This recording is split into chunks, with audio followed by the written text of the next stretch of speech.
समझदार व्यक्ति को अपने भूतकाल में की गई गलती का भी पता चल जाता है। परम जी का कहना है, या वैसे भी जीवन में जो भी दुख आता है उसका कोई ना कोई कारण होता है। अब वह कारण कुछ भी हो सकता है, पास्ट का भी, भूतकाल का भी हो सकता है, वर्तमान का भी हो सकता है। तो परम जी ने हमें कितनी सुंदर विद्या दी, पितृवाई। तो इस पितृवाई ने परम योग के द्वारा हम अपने मन को शांत करते हैं और शांत मन से सोचते हैं कि ऐसा हमने क्या किया, कहीं मेरे दुख का कारण मैं स्वयं, मेरा वर्तमान या मेरा भविष्य, मेरा भूतकाल तो नहीं है, मेरा पास तो नहीं है।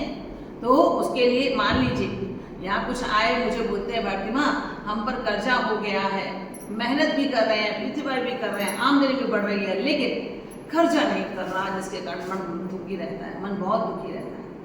तो परम जी ने कहा भाई नियमित परम योग करो, पाप्र करो और देखो आपने गलती कहाँ की।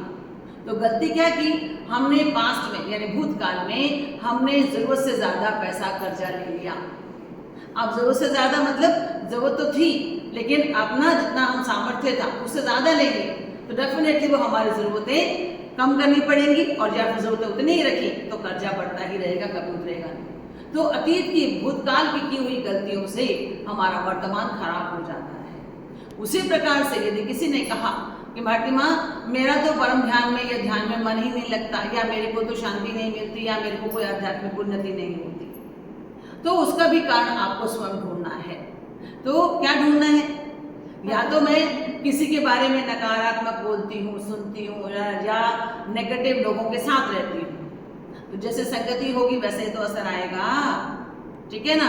तो अब मैंने तो नकारात्मकता के बीच में रह रही हूँ, तो मेरा मन के अंदर शांति कहाँ से आएगी, तो मुझे वहां से हटना पड़ेगा और उन लोगों का साथ नहीं देना, और अपने मन की नकारात्मकता को भी दूर करना पड़ेगा, तब जाकर के मेरा मन शांत होगा, तब शांत मन परम ध्यान में लगेगा। मान लीजिए नहीं भी लगा तो भी परम जी ने कहा आप मेरा काम अर्थात पितृवाई प्रचार करते रहेंगे तो आपके द्वारा आपको लाभ, आपके द्वारा दूसरों को लाभ मिलेगा, उससे भी मैं आपका आध्यात्मिक उन्नति, आध्यात्मिक विकास कर ही दूंगा।